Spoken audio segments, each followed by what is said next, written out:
thank you for taking some time out today to join us. We're pretty excited. This has been a pretty large undertaking, and we've got the chief engineers on this call that put the majority of work into this to make it something that we know that you're going to be excited about, but also it is going to dramatically change the process of selling this solution. And so it'll be completely different as we walk through this. We're calling it 2.0, but don't let that fool you. This is actually probably the fourth iteration of this solution from starting, and it's been about the last 3 years. As you would all probably already know, we're a company that's over 25 years old and have really a lot of experience in this space. But in the past, it was mostly custom solutions, which were great solutions, but they were timely, they were difficult, and expensive. And our founder and CEO, Marcus Tarrant, really wanted to find a solution that was much more easily manageable. It could be rolled out quickly and dramatically reduce the cost. And through a lot of work and iterations, both the footprint of the hardware has dramatically reduced, as well as the impact of data and memory involved. You'll see that complete solution drop significantly. We've got a few people on the call from our team. We've got Christian Aquino and Liam O'Brien.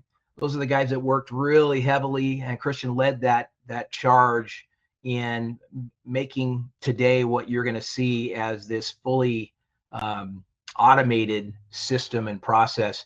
And Ray Sakira also on here, and many of you probably know him as well. He manages all of Latin America for us, and as well the southeastern territory of the US. And he's been in thermal industry for, well, longer than I've been alive. No, I'm just kidding. A long time.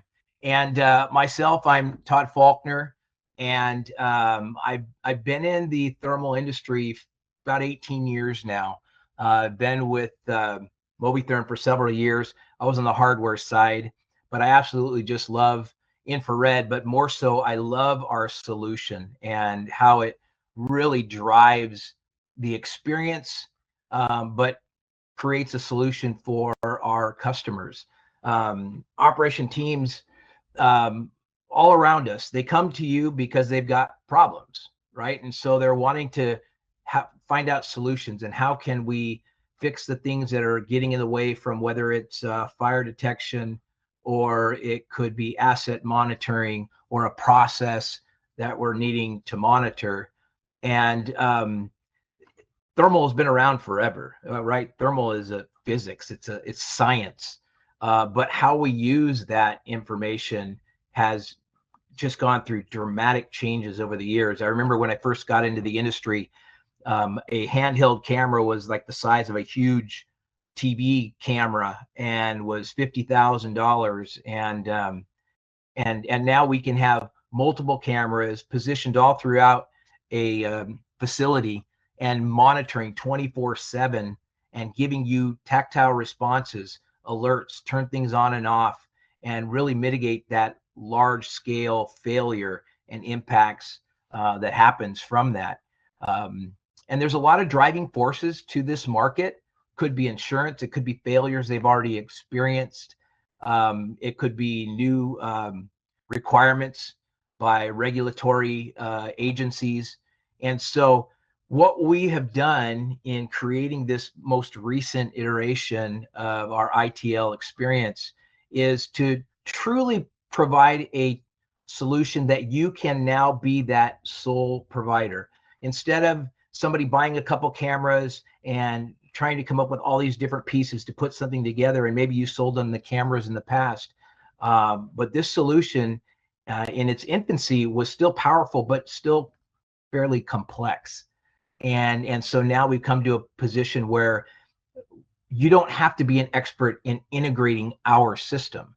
We have automated it in such a way that you can focus on what is the solution that your customer is asking for, and you can position yourself as that true solution provider. and in so many ways. So what is ITL? Well, ITL is a continuous monitoring solution. We can use multiple sensors, but the purpose of that is that it's monitoring the environment. It could be a process. It could be a pile of something. It could be batteries. Batteries are really kind of showing themselves as a problem worldwide. And so, depending on what that issue is that the customer is experiencing, ITL can monitor that, as I mentioned, with multiple sensors. It could be a thermal camera, it could be a humidity and environmental sensor, it could be an air quality sensor, a vibration sensor. Whatever those sensors are, to pull that data in that we can use to then monitor and identify at an early stage problems that could result in catastrophic failure. So the simplicity and scalability of our system is really where our solution now stands out. Once a site is deployed, expanding coverage or adding new facilities, they don't require a complete redesign. The framework is already in place. For example, we've got a customer right now that they're on their fifth building. They've got 9 different sites. They're on their fifth one. But this very morning, we're in the midst of setting that all up. I get an email and he says, you know what? We want to expand on our first site. And the first site, they started light. They put in 8 cameras. And he just said, we need 3 more and possibly more than that.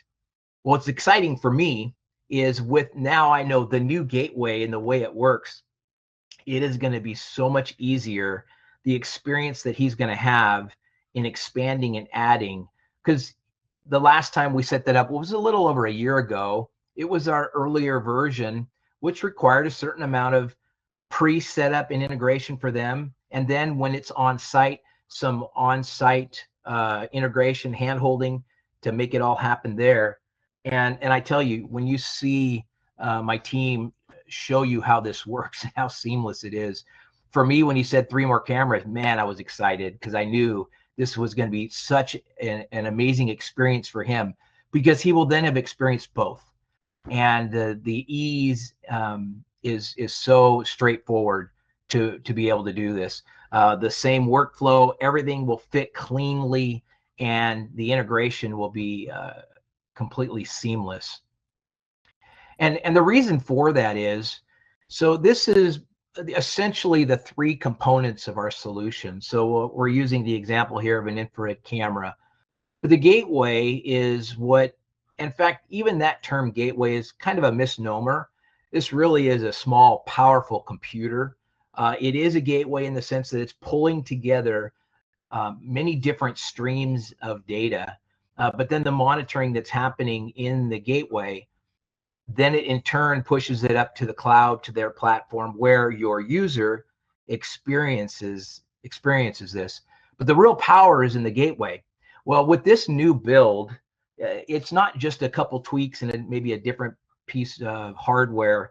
This is really a complete architecture shift in how we have now the ability to future-proof this solution.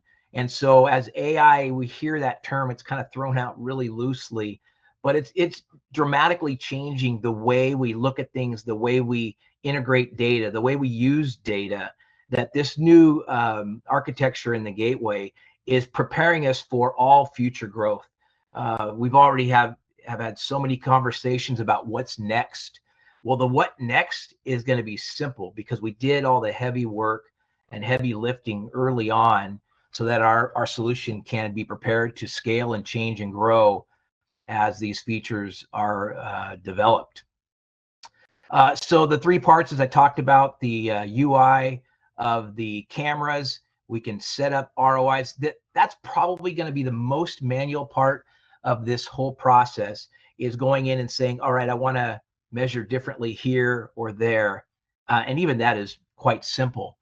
But once that is set up in the camera, when it's connected, the intelligence on the gateway can identify what camera is being connected into the system, identify the regions of interest that have been set up on the camera, and immediately the automation of it immediately pulls that in, sets it up, identifies it independently as each stream of data is coming into the gateway.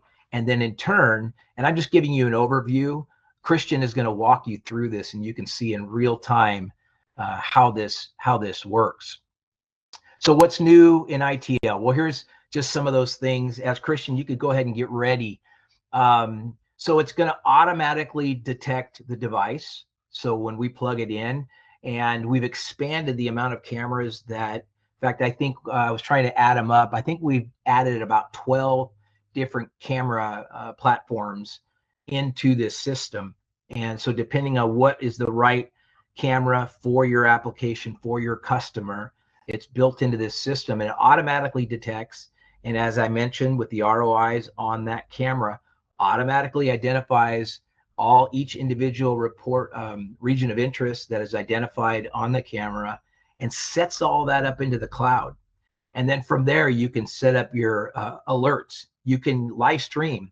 This is a great feature for when things are getting set up. Many times they go set it up, plug, and then walk away and sit down to a computer. Then they have to go back. Well, if they've got somebody there, they can sit down and real time watch and see where it's pointing. Maybe they would need to adjust it to the left or right.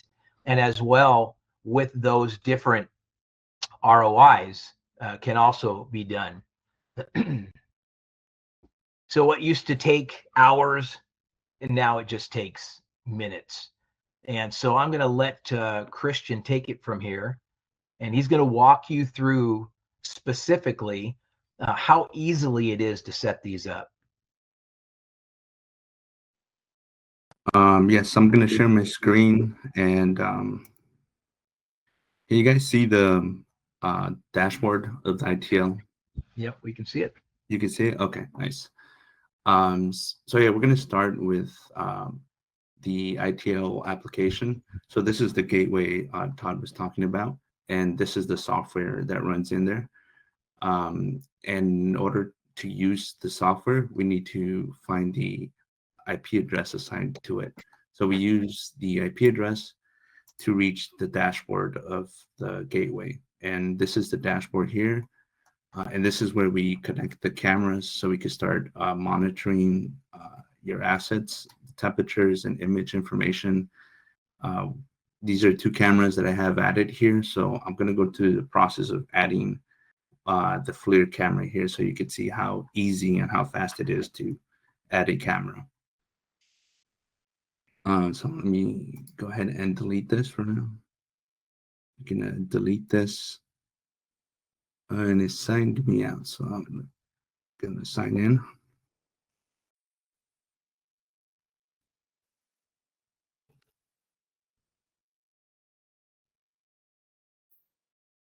So I'm going to remove this device and show you how to add it again. So all these devices are, as soon as you add them, it automatically syncs with the gateway, and it also creates those endpoints on the cloud platform. So you could see all your data right away as soon as you add the device. So here's the FLIR camera. This is the camera that we'll be adding. So the first thing you do on the cameras is define the regions you want to measure. So in this camera, I defined 3 regions here and a delta. So right now we're measuring this area here with this box, and then we have these 2 spots and a delta as well. So all of this information you set up on your camera based on what you want to monitor on the scene, and then you add your camera to the gateway. So all this information is going to get pulled from the camera and added to the gateway and then synced with your platform. So we're going to add this camera here, add a FLIR camera, and these are all the models that we support right now. We support FLIR, Seek, Planck, RSX, and Optras. So we're going to move to the next step, and we need the IP address of that camera, and we already know it.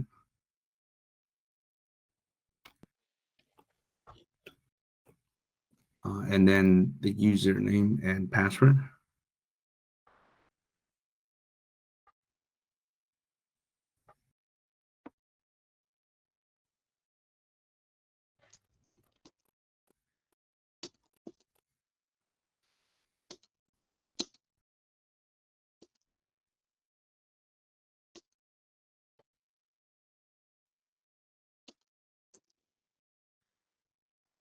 Okay, so we added the FLIR device. So you could see now we're pulling image information, and we're seeing all of our information sync to the gateway. So we see all the delta, we see the spots and the actual region that we're measuring. This information also gets created on the platform. So if you head over to your platform and check on your endpoints, you'll see that all that is connected as well. And you'll see that you're monitoring and recording all those temperatures and image information. So let's go ahead and right now there's no thresholds, so there's no alarm set. So we're going to go ahead and set an alarm for this IRSX camera, trigger a digital output, notify some people, and then also see the live view of those outputs turning on with the FLIR camera. So let's go ahead and do that. So you can see we're starting to see temperature data on our platform. So that's good. Before this was a very manual process, but now it's fully automated. So there's not a lot that you have to do when you do the setup. So it's just a matter of adding the device and configuring the regions you want to monitor, and all that information gets synced to your platform. So you see here all the regions that you're monitoring. That also gets synced on your dashboard. So if you go to your dashboard, you can visualize this data. You'll see here that this got created automatically as well. So you can see your images that are posting to your platform, and you can also see the temperature data that's being posted. So that's all good.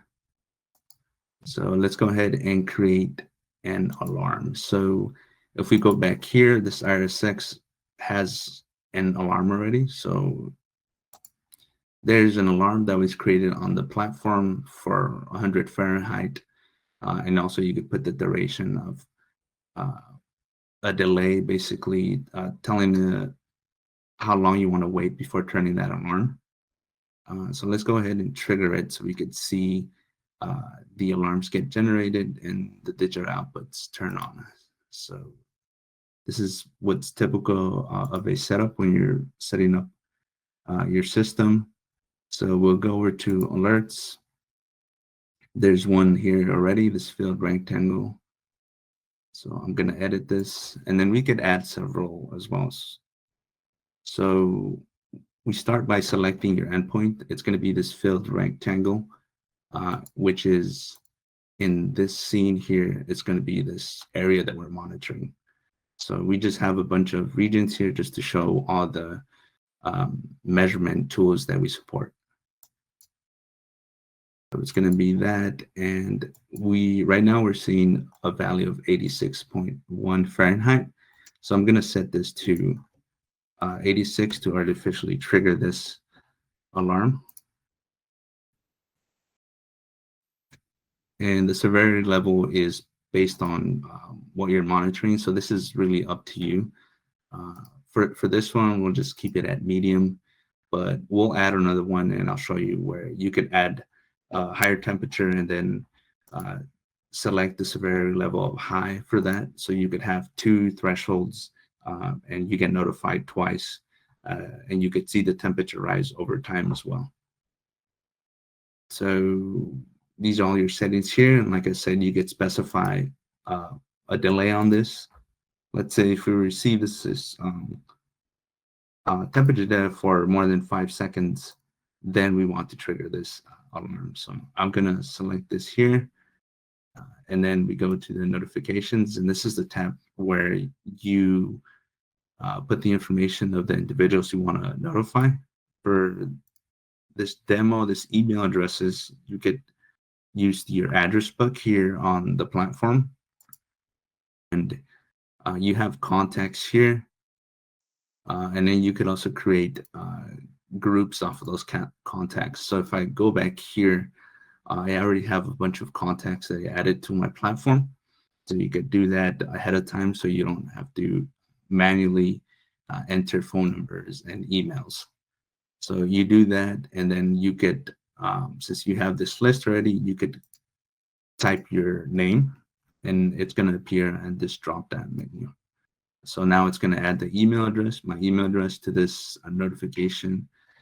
And then I could also add my name here, and it's going to add my phone number because I added myself as a contact to this platform. And then there's even more ways to simplify this. If there's several groups that you want to, several individuals you want to notify, you could create a group.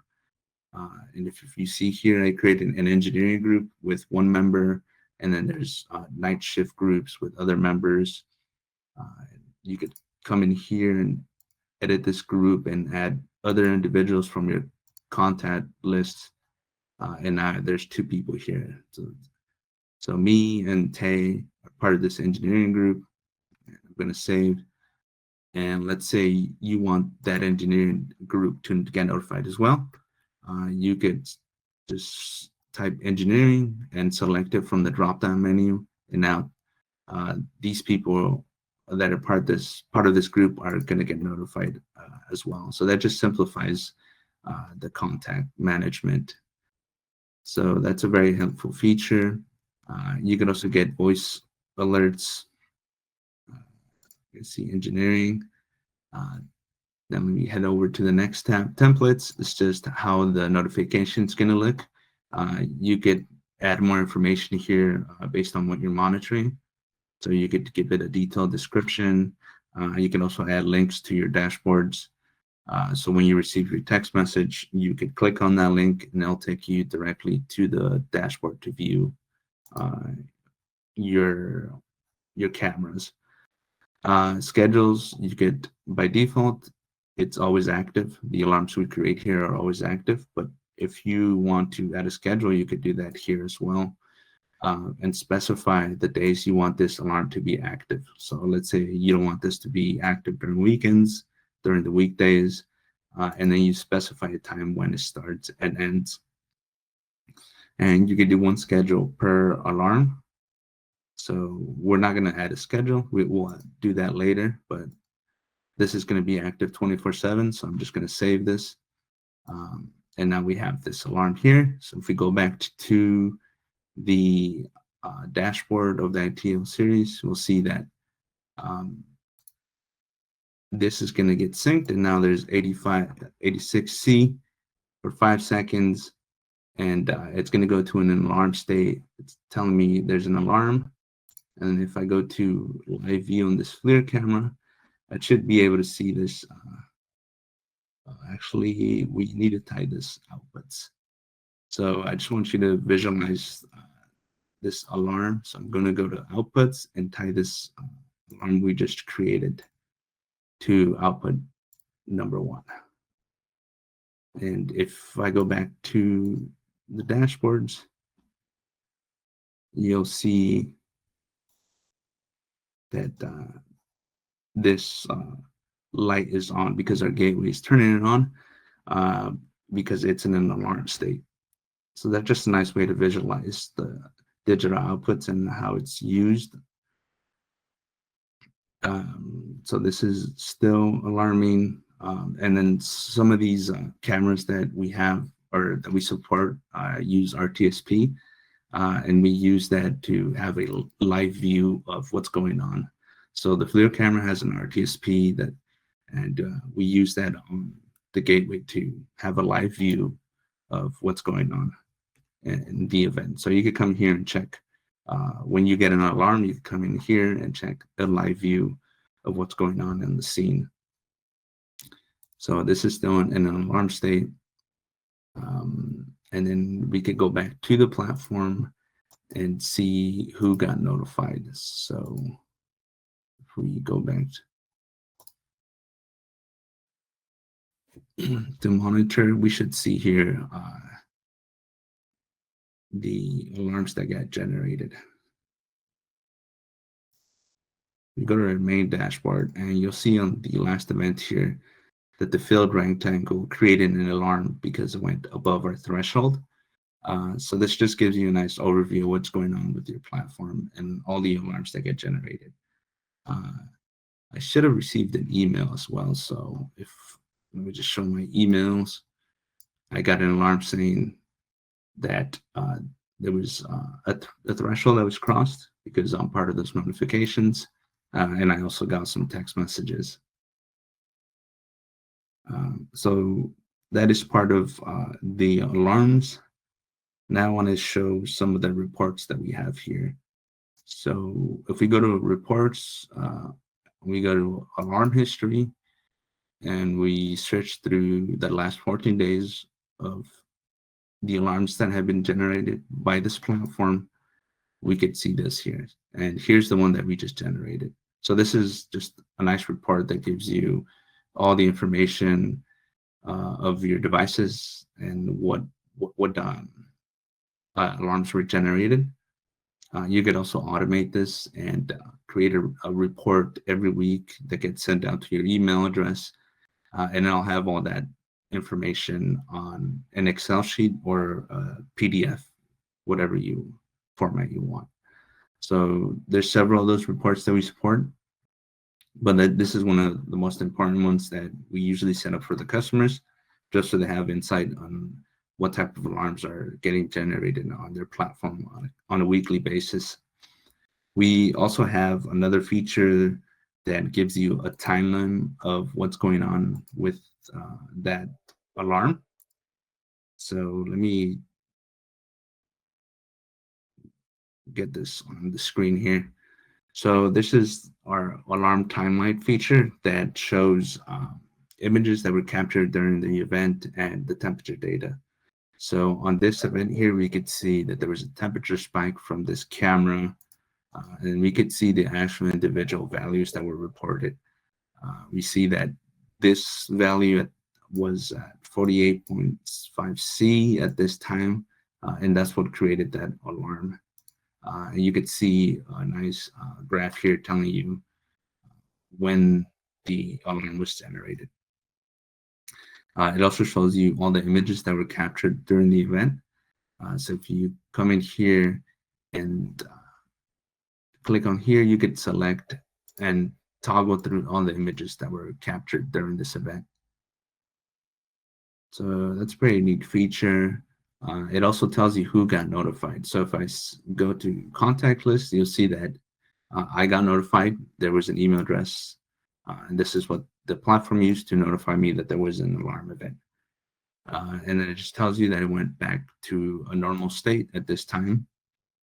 And this can also be generated as a PDF. And you have all your events on your platform, and you could view them and send them to whoever needs to be part of those report notifications. You'll see here, this is an actual PDF of the event and all the images that were captured during the event.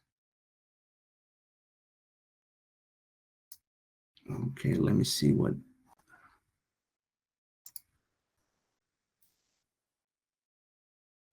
Yeah, so another important, so I'm gonna go back to this image mode. So another important setting on our platform here is the upload rates. So we support different upload rates based on your needs. So this is a setting that a lot of our cellular customers need because they have less data. So sometimes they have multiple cameras and they want to save data. So you could come in here and actually lower the amount of times that the application sends images and temperature data to your platform. You'll still get notified when alarms happen. It just slows down that rate when there's no alarms.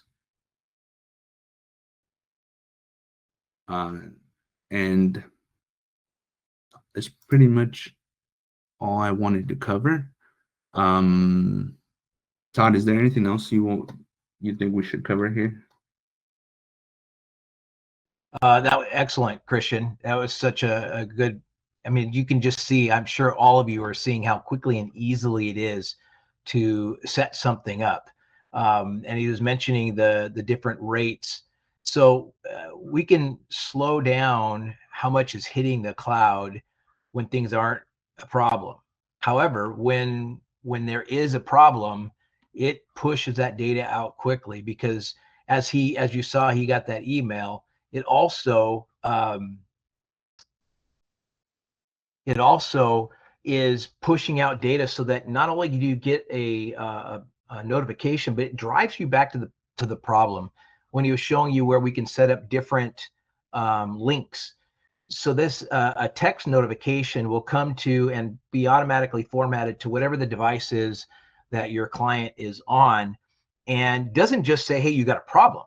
I mean, that's great. We want to know that immediately, but it also drives you to where that problem's coming from. And so if depending on how big of a facility they have, as I mentioned, one of my partners, one of our customers, they're working on their 5th location. So for them, they start with a map of all the locations, and it'll tell them which site is in an event state. And then from there, it'll take them to the map of that facility, and it'll show them which camera is in an alert state. And then it gives them an actual picture from the camera showing them where the hotspot is identified inside of the field of view of that camera. So we drive them all the way down to where is the core root of the problem, because what they need and what they want is time.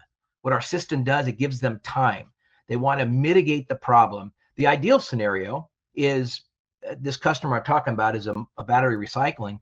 Their ideal scenario is, hey, we see a hotspot developing, go in, get a man lift, take it outside to a quarantine area. Now nothing can be impacted. And they can now assess what needs to happen to completely mitigate that risk. And that's what our system does. Because it's monitoring 24/7, it gives them the earliest capability to be able to take action. And even there, they can automate those actions. Give you an example. We had a recycling facility that they have this process where there's paper goods go out a conveyor through this dryer outside, and it had burned down 3 years ago. So they rebuilt it and said, hey, we've got cameras out here on the tip floor where they sort stuff, but we need something in this dryer. So we worked on it because it's a big tube, I say 30 feet long by 10 feet in diameter. We actually used our windows, positioned them on either end, looking inside. Not more than 3 months after this thing was up and running, they had an incident. A battery got into this waste stream, wasn't supposed to be there, came into the dryer, and went into thermal runaway. Here's the list of things that happened. It immediately jumped up to like 290 degrees Fahrenheit. Their threshold was at 220 because it's a dryer, so it's a heater. It normally runs around 160, 170. So they were giving it a gap there. Well, it hit that threshold, and these are all the things that happened. First thing is an audible alarm turned on. I shouldn't say first. All of these things happened in tandem. Audible alarm went off. The conveyor belt turned off. The sprinkler system that was zoned for that dryer turned on. An email went to the VP. A text went to the operations manager. A text went to the floor manager. Now, later, I was talking to the operations, the facility manager after it happened, and he said he was in his office. First thing, he's working away. And that's the great thing about this. You don't have to sit and watch it. Even though we've got this beautiful dashboard that you can look at and has all this data, it's not meant for you to sit and watch it and look for a problem. When a problem is identified, it alerts you immediately. So the alarm goes off. He jumps up, grabs his phone, and he's looking at it. He sees he's got a text. He taps on it. He sees, oh, it's outside. It's not inside. So he goes outside, goes out there. When he gets out there, as you can imagine, within 2 minutes, that battery in thermal runaway went to 1,000 degrees. You just see it bounce, boom, boom, boom, boom, boom. And we're looking at this after the fact. But as he goes out there, he says, it's because the sprinklers are on. steam and smoke are just billowing out either end of this big tube. And his mind is, thinking the worst. Fire department shows up, plugs in their hoses, and they start dumping water. When we're looking at, as Christian showed you, that after action report, right, the incident report, we're looking at the temperature, and we could see it climb all the way up to 1,000 degrees, and then it starts dropping back down. Well, that's indicative of the battery has expended its energy, so it's going away now. The sprinklers were still doing their job. They were wetting everything else around. Within 16 minutes, based on the temperature being monitored continually, already dropped down below the normal 150 that's in that space and just went sideways. When I was talking with him after the fact, he chuckled and he said, that's right about when the fire department was there, had hoses plugged in, and were dumping water either end of it. Now, this is hindsight, but what I want to relate to you is the automations of all of this happening. All of that was managed autonomously. Nobody pulled a string. Nobody pulled an alarm signal. Nobody had to turn on that water. From the moment the threat was identified, all of those things happened, to the point where they didn't lose any equipment. They didn't even have to replace the conveyor belt that it was all on top of, because of that early action, early warning, all of it autonomously happening. So that the solutions that you can provide for your customers and the demands that they have, this system can do it, and do it so effectively. There's several different ways that this can be deployed. We know that there's a wide range of facilities and environments and the needs that they have to set our system up. So we've developed it in a way that it can be done. It can be done on network, which is probably the lowest cost. We come in, our system is connected into their network, and it functions that way, very simply done. It can be on premise. There are some organizations that are our clients that require them not to go off of the environment, their internal network. So we can do an on-premise version. It's probably the most costly because it requires a server and a full installation of the software, but we have that available. We also have completely off-grid. So if somebody doesn't have network capability, we have an LTE version, and that LTE SIM card is the same level of what fire departments use. It isn't structured to one carrier, so it will get the strongest signal of whatever's there. So if a particular tower goes down, it'll bounce to the next one. If a particular server goes down, it'll go to the next one. And this is a global access as well, so it can function in whatever country that you're in, the networks that are available. And then we also have the ability, if there's no power, we can do solar power as well. So this system, I don't believe that there's really any scenario that our system cannot accommodate and be set up within. So Ray is going to take this section here, and he's going to talk a little bit about some of the applications, and it's growing by the day that we are already servicing. Ray, if you could kind of share with us. You might be on mute there, Ray.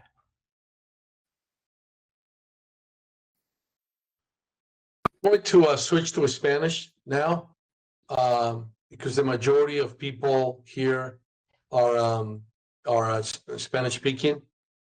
Okay, voy a hablar en español.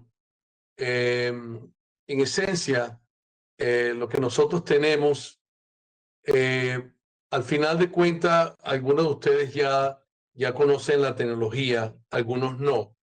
En esencia, las cámaras infrarrojas desempeñan un papel esencial en la detección temprana de puntos calientes e incendios, que es lo que hace Movitherm en realidad. Esto ayuda a prevenir fallas en los equipos, pérdida de propiedad, riesgos de seguridad y así sucesivamente. De todas las aplicaciones que están en esta presentación, yo voy a hablar de las subestaciones, las lavanderías industriales y también las instalaciones de reciclaje y residuo. Las subestaciones, nosotros el 60% de las ventas de, digamos, de tecnología infrarroja van a compañías eléctricas. Las subestaciones, sobre todo, es un lugar donde nosotros, digamos, escaneamos continuamente los equipos críticos, buscamos los patrones de calores anormales, detectando conexiones sueltas, transformadores sobrecargados, disyuntores degradantes. Las cámaras permiten la inspección en tiempo real y sin contacto. Proporcionan alertas tempranas de daños antes de que se produzcan los daños visibles o que haya humo. Lo que previene entonces los cortes de electricidad, de energía, reduce el tiempo de inactividad. Por eso es tan importante para las compañías eléctricas los sistemas con cámaras infrarrojas. También la integración puede ser un SCADA, la integración con SCADA, plataformas de gestión de activos que proporcionan alarmas automatizadas y alertas de mantenimiento, basada en, digamos, en un punto caliente, en una subestación si está por encima de 60 grados centígrados, entonces de repente ya es un problema para una subestación. Nosotros colocamos esos umbrales y cuando llega a esos umbrales, entonces las alarmas comienzan a ser enviadas, como lo dijo, lo mostró Christian. Pueden ser alarmas que le llega al celular, texto, un email, le pueden llegar llamadas telefónicas también que dicen la sección 40 pasó de la temperatura que se había indicado, y así como trabaja el sistema. Segundo que nosotros tenemos aquí, digamos en la Florida, son las lavanderías industriales. En la Florida está lleno de hoteles por toda la costa. Todas las costas de la Florida tienen hoteles y restaurantes. Es un mundo grande. Y las lavanderías industriales son prominentes aquí. Les menciono eso porque yo sé que en todos los países hay esas lavanderías industriales. Las cámaras monitorean las secadoras, las rejillas de ventilación, trampas de pelusa, las pilas de ropa que se sobrecalientan y producen incendios. Parece mentira, ¿no? Aún la ropa que está semi mojada producen incendios. Sobre todo aquí que hay tantas. Entonces, las alertas son en tiempo real. Los escaneos continuos permiten la detección instantánea de estos puntos calientes y básicamente ayudan al personal a entender antes de que haya ignición. La cámara le están diciendo que va a haber que puede llegar la ignición, y por eso son tan importantes para estas lavanderías industriales. La alerta temprana es crucial porque la pelusa que viene de la ropa, de los textiles, esos son materiales altamente inflamables, y los incendios se producen rápidamente dentro de la máquina, fuera de la máquina, con la pila de ropa. Los incendios se producen por todas partes. Y yo sé que muchos de ustedes en sus países, lugares como Sao Paulo, México, Ciudad de México, hay muchísimas lavanderías industriales. En realidad en todos los países existen. Este sistema está creado perfectamente para esa aplicación. La tercera son estos recycling and waste, ¿no? El reciclaje el reciclaje de residuos. Aquí se benefician estas instituciones porque la detección de incendios se hace, digamos, ellos generan grandes cantidades de calor, gases de combustión, polvo. Todo eso hace que los sensores que usan hoy en día son menos confiables, porque es que es difícil ver un fuego que está debajo de una montaña de basura. Las cámaras, nosotros las colocamos como lo mostró Todd. Él habló de que las tenemos fuera, no están conectadas, las hacemos con un sistema usando energía solar, paneles solares, solar panels.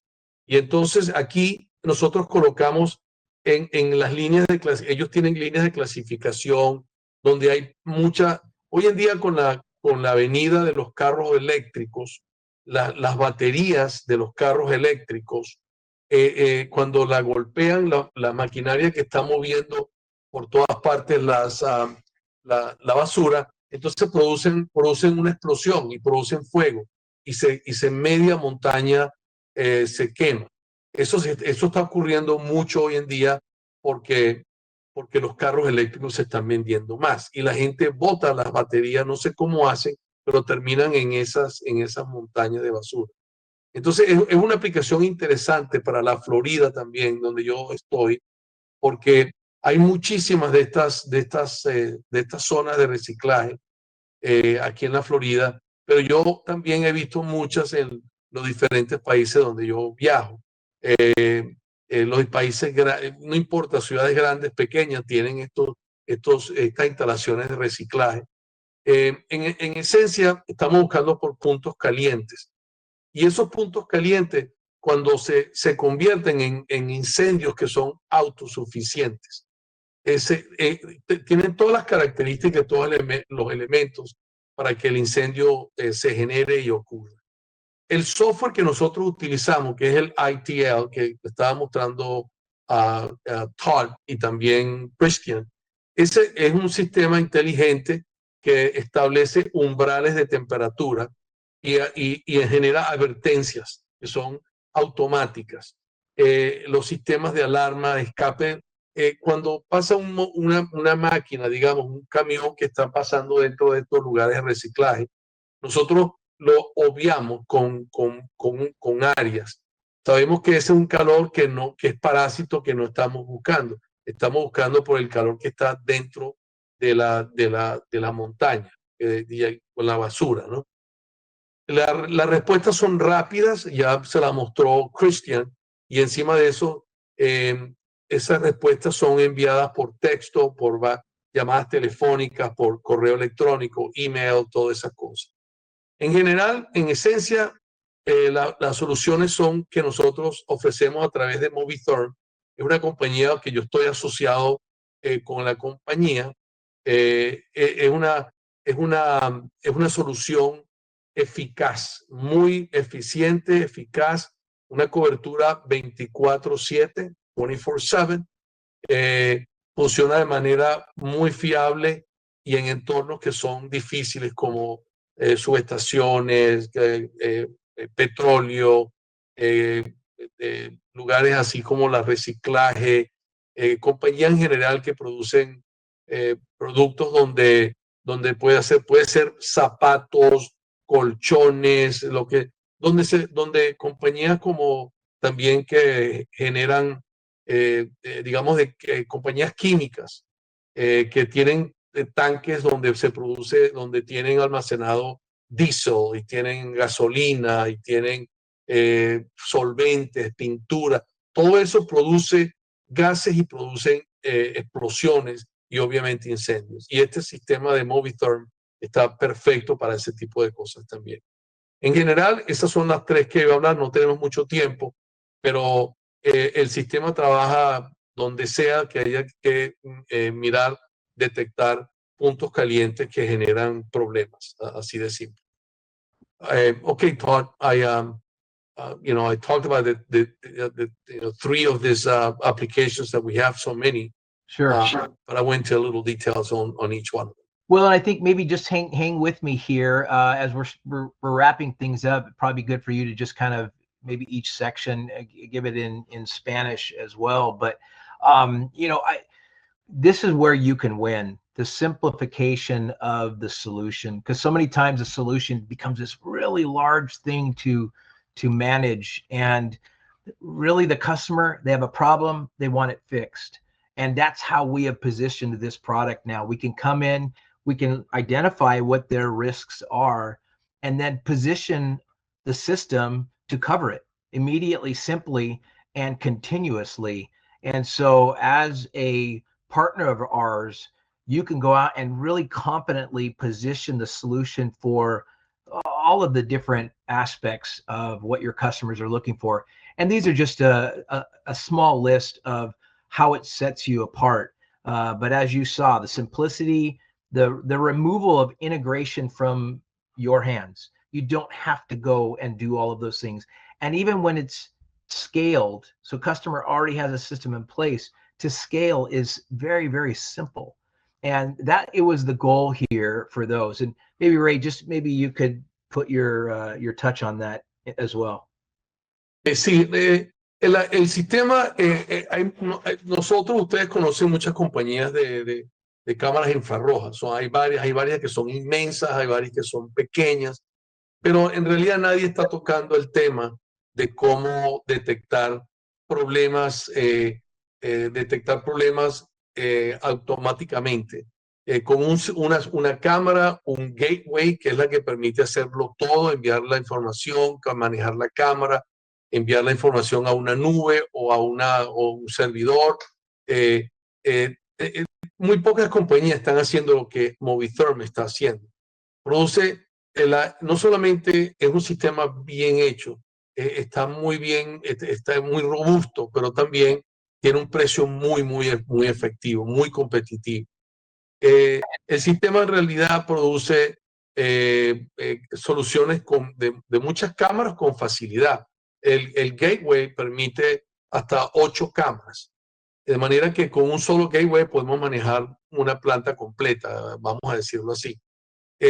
La ingeniería que se requiere es muy sencilla. Nosotros también, Movitherm tiene una buena capacidad de entrenamiento y una buena capacidad de apoyo a la solución.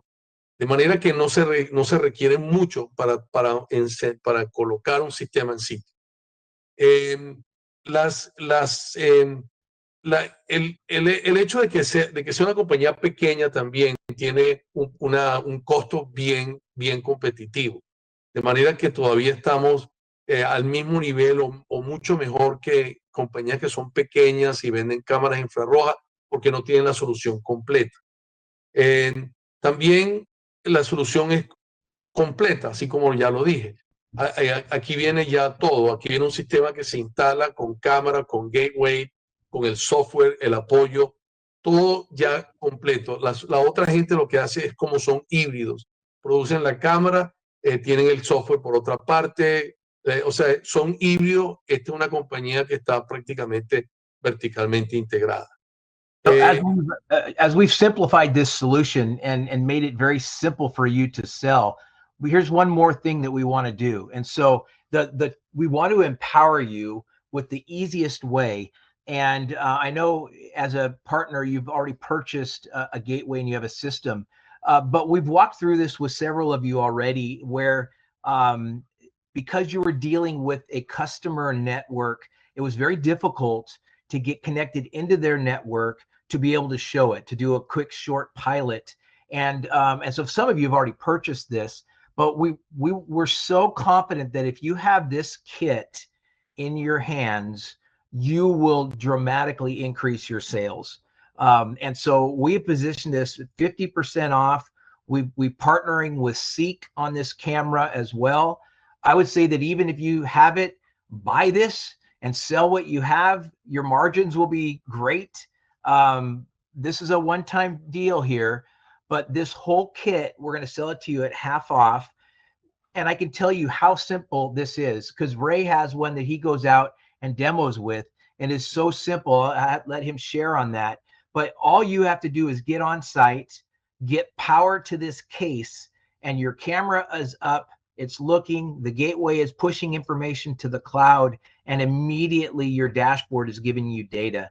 And we really would like you guys to each get one of these. And that's why we have slashed the price so aggressively so that we can get this into your hands so you can be more successful.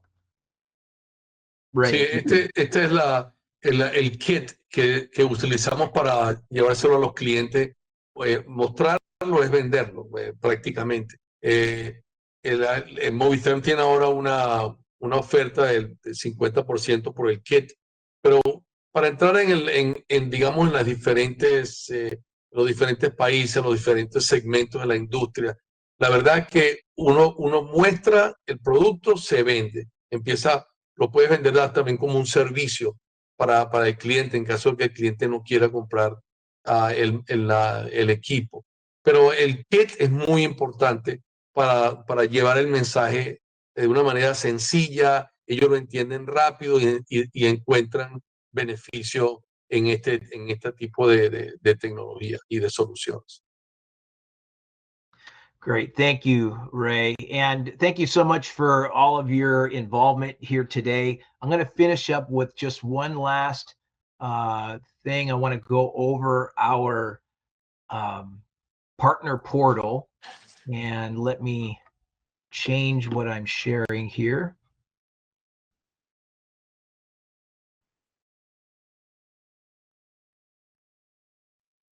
Here we go. And yeah, you can see a pretty picture of me. But this is showing, if you click into here, there's a video on how quickly this sets up.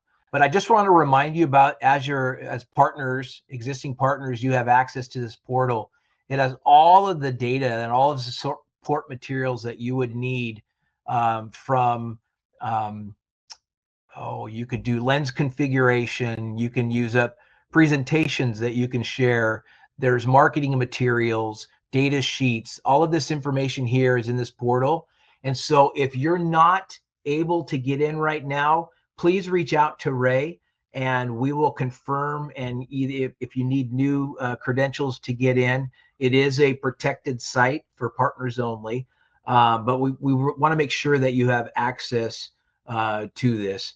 There is a question I'm going to touch here. It says, does this system only work? Let me just say about the portal. El portal que ustedes me comunican y nosotros les damos entrada al portal. Ahí encuentran videos, catálogos, brochures, información pertinente a todo esto, de las diferentes industrias, hasta los precios. Entonces, de manera que cuando ustedes tengan la oportunidad, se contactan conmigo y yo los ayudo a entrar al portal.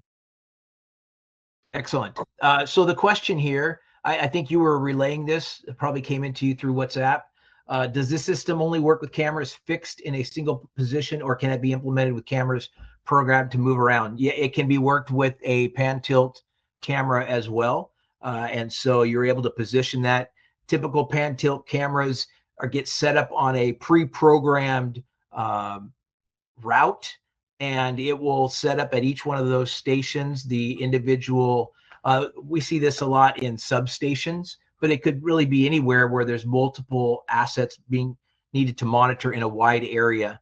So the answer is absolutely yes. We have that configuration as well. Tenemos una cámara que es un pan and tilt, ¿verdad? Y esa cámara entra en la subestación y hace todo el trabajo de inspección prácticamente. Se puede parar en diferentes lugares.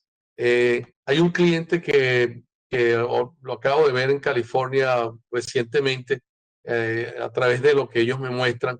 Él tiene 17, para en 17 lugares y en cada lugar tiene varias áreas de interés donde le muestra la temperatura de esos componentes.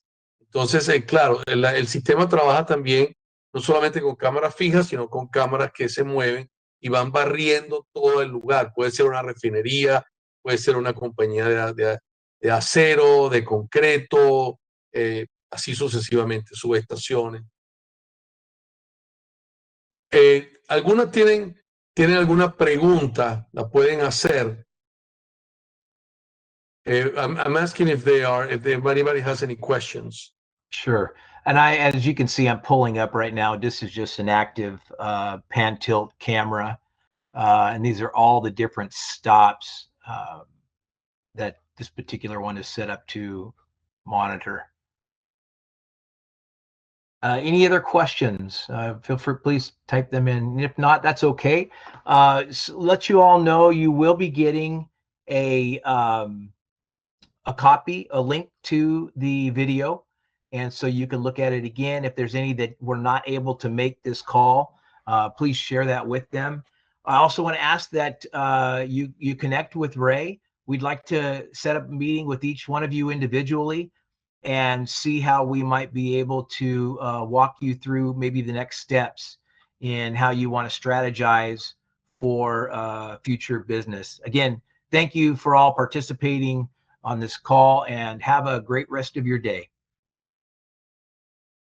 Thank you, Todd.